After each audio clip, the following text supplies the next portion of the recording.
السلام عليكم ورحمة الله وبركاته. أهلا أهلا يا حلوين، عاملين ايه؟ يا رب تكونوا دايما كلكم بخير، ويا رب تكونوا دايما في أحسن حال.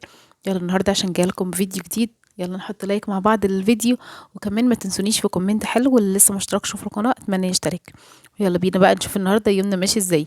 بص، في البداية كده انا صحيت حاسة كده ان انا عندي شوية يعني عارفين انتوا لما بيكون شوية خمول وشوية كسل، فمحتاجة اي حاجة كده تديني طاقة ايجابية. فاول حاجه عملتها فتحت الشبابيك وشغلت بخور، ولعت بخور. عايزه اقول لكم ان البخور ده انا لسه جايباه قريب، حلو قوي قوي. وكمان اول مره اجيب ريحه الصندل دي يا بنات، يعني كنت بسمع عنها كتير بس عمري ما جربتها، سواء في معطر او في بخور، وبجد ريحتها فظيعه. يعني انا عايزه اقول لكم ان انا جبت علبه فيها 10 عيدان من اللي هم المثلث ده او الهرمي ده. عايزه اقول لكم ان هي قربت تخلص وما خدتش معايا كتير. انا حرفيا بقيت عايزه اشغلها مره واتنين وتلاته في اليوم. فريحه الصندل دي تقريبا من اجمل الروايح او المعطرات اللي انا جبتها، سواء في البخور او المعطرات. فحلوه جدا. العلبه بتبقى فيها 10 عيدان كده، ب45 جنيه بس.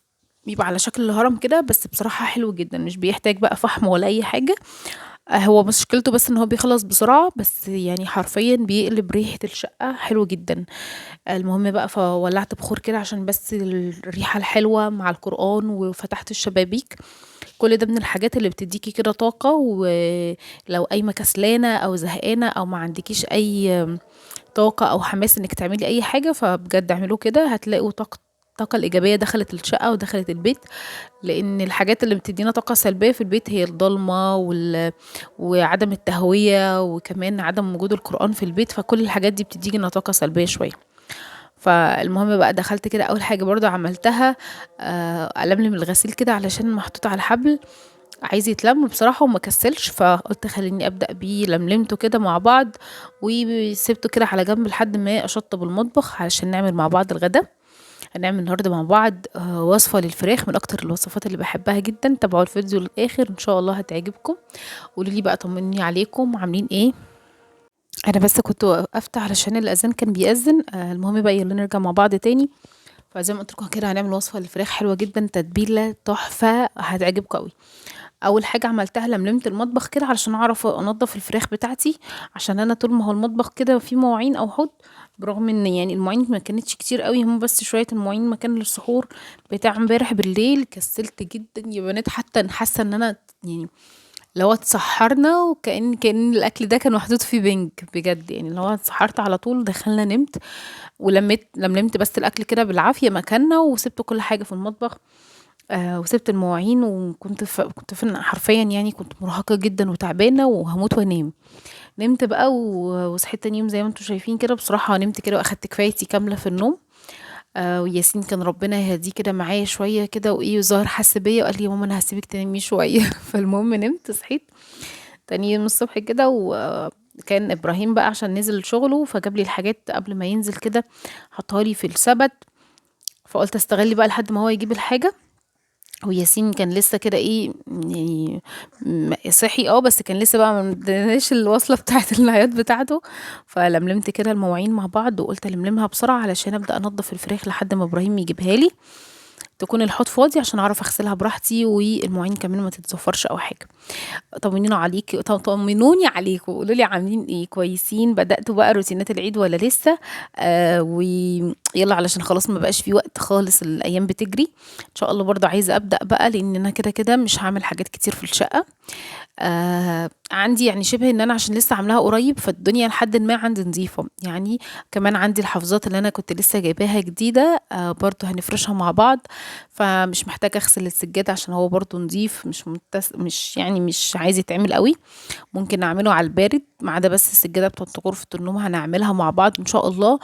وكمان عندي السيراميك بتاع المطبخ والحمام نظيف هو، بس يعني هنعمله كده على الوش. مش هنعمل حاجات يعني ايه، مش هتعمق فيه جامد، فاهماني؟ وكمان المطبخ عندي من جوه ما شاء الله نظيف من ساعه ما عملته اخر مره، وانا ايدي فيه اول باول كده، كل ما حاجه بتتبهدل على طول اول باول. وكمان البخاخه اللي انا عاملاها دي اللي انا برش بتاعت الكلوروكس الوان دي، مساعداني ان انا على طول اول باول بلمعه من بره، فاهماني؟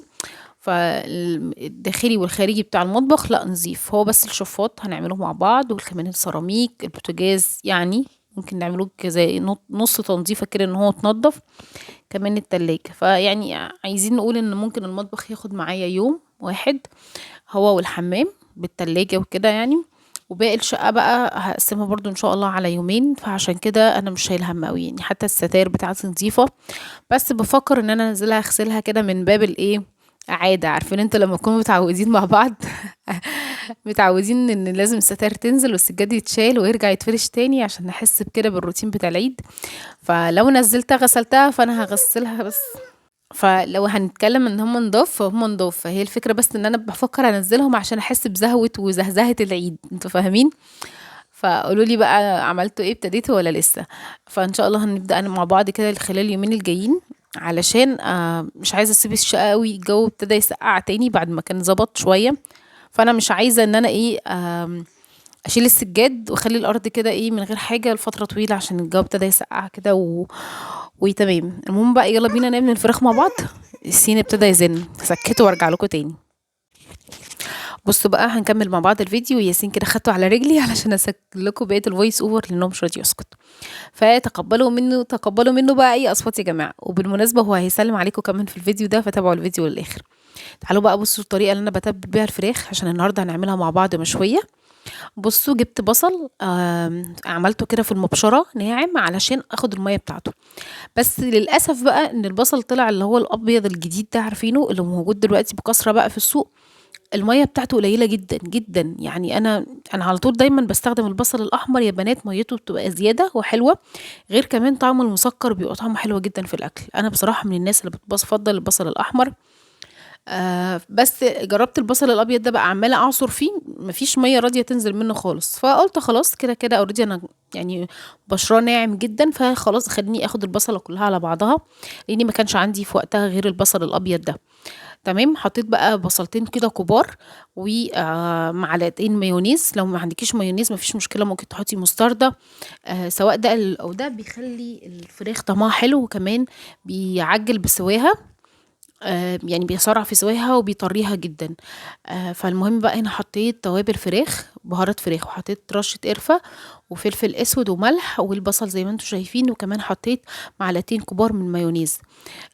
قلبتهم كويس بقى جدا كده بايديا، عشان اتاكد ان هم اتبلوا كويس. كده كده انا كمان مخليه الفرارجي يقطع، وخليت ابراهيم يعني يخلي الفرارجي يقطعها 8، لو حابينها اصغر من كده مفيش مشكله، بس لما بتبقى اصغر من كده بحسها بتنشف، فدي التقطيعه الحلوه لما تكون الفرخه متقطعه 8 قطع. سبتها بقى تتبل حوالي 4 ساعات او 5 ساعات، لان انا كنت بعمل التوقيت ده الساعه 1 تقريبا او 12 ونص او 1، فخدت معايا وقت كافي. سبتها تتبل بقى زي ما انتوا شايفين، بعد كده حطيتها في الاسياخ اللي انا بعملها دي. وهقول لكم بقى نسويها ازاي مع بعض. بصوا بقى هنا، تعالوا نعمل مع بعض احلى واجمل واطعم رز بالخلطه ممكن تعملوه، ده غير كمان فزي ما قلت لكم سهل جدا ومش هياخد معانا اي وقت خالص، وكمان تفاصيله بسيطه قوي. بجيب معلقتين من السكر، بس معلقتين ممسوحين من السكر الناعم، وبحطهم على النار يتكرملوا كده، بس ما بعليش النار علشان ما يمرروش معايا، بسيبهم يتكرملوا كده زي ما انتوا شايفين. بعد كده بنزل عليهم بمكعبين من الزبده، وباخد بالي قوي بقى في التكايه دي علشان بس صباعي ما يتلسعش او يطشطش في وشي او حاجه. اول ما احس كده ان ابتدوا يتكرملوا ونزلت بالزبده، هنزل بعد كده بالرز بتاعي المغسول، سواء بقى كان بسمتي او رز بلدي عادي اللي هو المصري. فانا هنا استخدمت رز بسمتي عشان عندي رز بسمتي، لو عندك رز مصري مفيش مشكله. فقلبتهم كويس جدا زي ما انتم شايفين. بعد كده بقى بنزلت بالبهارات بتاعتي، اللي هي عباره عن بهارات لحمه، واللي هم ال7 بهارات، وكمان قرفه، وحطيت ليموني وورق لوري، عندك حبهان مفيش مشكله، وفلفل اسود وشويه كزبره ناشفه وشويه ملح. تمام. اهم حاجه البهارات في الخطوه دي. طيب انا ما حطيتش بصل ليه او ما حطيتش جزر؟ بصوا لو انا حطيت بصل او حطيت جزر هتقلب شويه معايا الكبسه، فانا حبيت ان هي يبقى رز بالبهارات بس، فاهميني؟ بعد كده نزلت بالميه السخنه. اهم حاجه يا بنات ان كوبايه الرز البسمتي بتاخد كوبايه ونص ميه، وكوبايه الرز المصري بتاخد كوبايه قصادها كوبايه، فاهميني؟ بياخد الرز البسمتي بياخد ازيد شويه. هنا بقى كنت بقى كملت الفراخ بتاعتي وحطيتها في الاسياخ زي ما انتم شايفين بالوضع ده. لو ما عندكيش مثلا شوايه بتاعه الفحم وعايزه تحطيهم في البوتاجاز في الفرن البوتاجاز مفيش اي مشكله، بس اهم حاجه ان انت تحطي صاجه من تحت علشان الفرن بتاعك ما يتلسعش، او ممكن كمان تحطي ورق ألمونيوم. بصوا بقى انا كل شويه بفصل وارجع اصور، يعني انا عايزه اقعد في شويه هدوء علشان اعرف اسجل لكم الفويس اوفر بتاع الموبايل، وهذه اللحظات لم تمر علي على مدار اليوم نهائي نهائي نهائي نهائي. هو لما بينام ببقى خلاص انا ميته وعايزه انام جنبه ياسين، ففعلا ببقى صعب قوي ان انا اقعد في شويه هدوء لوحدي. المهم خلينا نكمل. بصوا بقى فهنا، فانتي لو مش عندك شوايه زي ما انا بقول لكم كده ممكن تحطيها في الفرن، بس حطي صاج من تحت عشان احنا كده كده هنشغل عليها في البوتاجاز الشوايه نفسها اللي من فوق. ف عشان بس الدهون والحاجات اللي بتنزل والصوص والحاجات اللي بتنزل من الفراخ ما تبوظلكيش البتاع. هنقطع السلطه دلوقتي ياسين ياسين ياسين ياسين ياسين ياسين قلب أم ياسين جميلة ناس خلاصي حلويات حلويات حلويات. بصوا قاعدة عاملة له طبق ده تمام، وقاعدة جنبي على الرخامة. حد هيدخل يقول لي هيقع مش هيقع، هيفرك مش هيفرك بتاع، انا يا جماعة مأمناه تأمين ذاتي، عارفين تأمين يعني مش عايزة اقول لكم تأمين ذاتي، اللي هو يعني قاعده كده جنبي على الرخامه في قلب الطبق علشان حطاله لعب هنا. بصوا حطاله لعب، حطاله لعب كده بتاعته، وربنا يهديه وقاعد كده ايه يلعب باللعب شويه تمام، علشان هو عايز يتشال على الارض مستمر، بس لما بيلاقيني واقفه جنبه او بكلمه وبلغيه بيفضل ساكت. ايه ده، حطش في بقه حطش في بقه حبيبي، روح قول باي بابا بابا يا ناس، الله اكبر الله اكبر ما شاء الله. قولوا ما شاء الله يا جماعه، وربنا يرزق كل مشتاق يا رب، اللهم امين يا رب. وكل اللي نفسه في بيبي ربنا يرضيه سواء ولد او بنت، ربنا يا رب يرضيكم كلكم ويرزقكم كلكم الذريه الصالحه. تعالوا بقى نكمل بقيه اليوم بتاعنا النهارده. حبيت ان انا اطلع لكم ياسين يسلم عليكم ويقول لكم كل سنه وانتم طيبين، ويعود عليكم وعلينا وعلى امه محمد بخير، رمضان كريم، وان شاء الله ربنا يتقبل منكم ومننا كل الاعمال، وكمان يدخل علينا العيد بصحة وعافية وبسلام وامان، وينصر اهل غزة يا رب، اللهم امين. يلا بينا نكمل بقية الفيديو بتاعنا ونشوف النهاردة اليوم بتاعنا ماشي ازاي. بصوا بقى هنا ولعت فحم علشان هشوي، هكمل سواها على الفحم، ان هي اصلا فراخ كبيرة مش صغيرة فهتاخد سوا. لو كنت حطيتها على الفحم بس كانت هتاخد لون من بره وتنشف، بس هتبقى من جوه لسه مستوتش تمام، وكان كمان هتاخد فحم كتير. المهم بقى ولعت شويه فحم هنا وهحطهم على بقيه الفحم اللي جوه في البلكونه هوريكم دلوقتي، وكمان سويت الفراخ نص سوا وتعالوا اوريهم لبعض. هنا بقى كمان الرز، بصوا ما شاء الله اللهم بارك، بجد ريحته رهيبه حلوه قوي تمام. وتستوى. عملنا كمان السلطه، كمان عملت السلطه، فيلا بينا نكمل بقيه الفطار بتاع النهارده.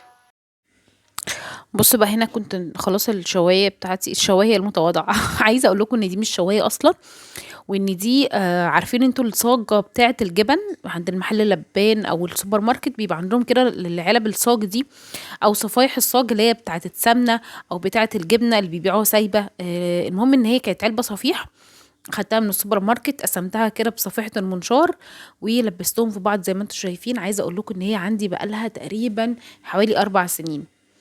متخيلين ان انا ونقلت كذا مره وكنت باخدها معايا مش برميها بصراحه، يعني مستحمله معايا فاهميني. كنت جايه عشان اجيب شوايه وقت ما كنت جايه اجيب يعني وكده، فلقيتها يعني لما كنت نازله كنت سعرها مش مناسب ليا ساعتها مع انها رخيصه مش غاليه. المهم بقى رحت انا جبت الصفائي البتاعه دي ولقيتها قامت بالواجب يعني، وهي مفيش اي مشكله. بصوا بقى الفراخ كانت بجد طعمها حلو جدا ما شاء الله، كمان كان لونها حلو قوي ومستويه برغم ان كانت كبيره، بس كانت مستويه صح، مستويه جدا وطريه من جوه وجوسي كده، وكانت بصراحه اللهم بارك حلوه قوي. كانت التتبيله كمان بتاعتها جميله. بصوا انا كنت بوريكم ازاي ان هي مستويه ودايبه. يلا بقى تجربوا الطريقه دي وقولوا لي ايه رايكم، وبجد كانت حلوه جدا كمان. الرز كان حلو قوي. هلا هلا هلا هلا، ايه الاخبار؟ بصوا بقى كده دي نهايه الفيديو النهارده، بس حبيت بقى اوريكم ان انا بدات ان شاء الله عشان نبدا تنظيفات العيد مع بعض. ربنا ما يقطع لنا عاده ابدا، وكل سنه وانتم طيبين يا رب عليكم كلكم. وادعوا لي بقى ان انا اكمل على خير، وادعوا لي ان انا اللي انا هعمله اصوره، علشان انا كل مره احيانا بيمر عليا شويه ظروف او شويه تعب، فبضطر ان انا اعمل كل حاجه مع نفسي علشان التصوير بياخد وقت. وطبعا كل اللي فاتح قنوات او عندهم اي قنوات على اليوتيوب عارفين ان التصوير بياخد وقت. حتى لو مثلا بتصوروا على طبيعتكم على طول قوي من غير ما تعملوا مونتاج كتير وكده، بس فعلا التصوير بياخد وقت وكده. فالمهم بقى، بصوا انا عملت ايه. بصوا المطبخ ما شاء الله اللهم بارك، يعني زي الفل، شمعة منورة.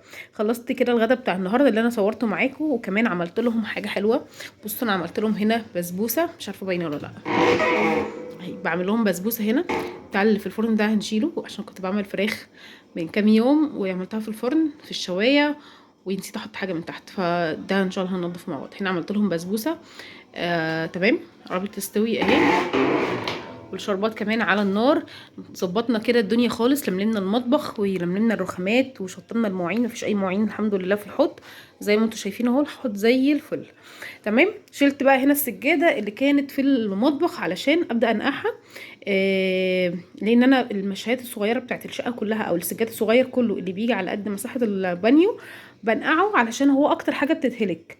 انتوا عارفين ان المشايات بتاعت المطبخ والحمام والطرقه والحاجات دي من اكتر الحاجات اللي بتتوسخ بسرعه. تمام. فبيبقوا محتاجين يتنقعوا معايا شويه في البانيو علشان يسهلوا معايا الغسيل، فده اللي قلت ابدا بيه ان شاء الله. انقعهم كده من النهارده بالليل عشان بكره باذن الله، بكره الصبح يعني ان شاء الله اغسلهم عشان ما ياخدوش معايا وقت كتير ومجهود. تمام. بس المطبخ زي الفل. هننام بقى كده، ناكل الحاجه الحلوه الاول وبعد كده ننام شويه ونصحى بقى عشان نتسحر باذن الله طبعا. وسايبين المطبخ بتاعنا زي الفل تمام التمام، وفله شمعة منوره. المهم بقى لحد كده الفيديو بتاع النهارده خلص. اشوفكم على خير. و لسه لحد دلوقتي ما حطش لايك، يا ريت وكمل الفيديو للاخر، يا ريت يحط لايك وكمان يشترك في القناه لو لسه لحد دلوقتي ما اشتركش.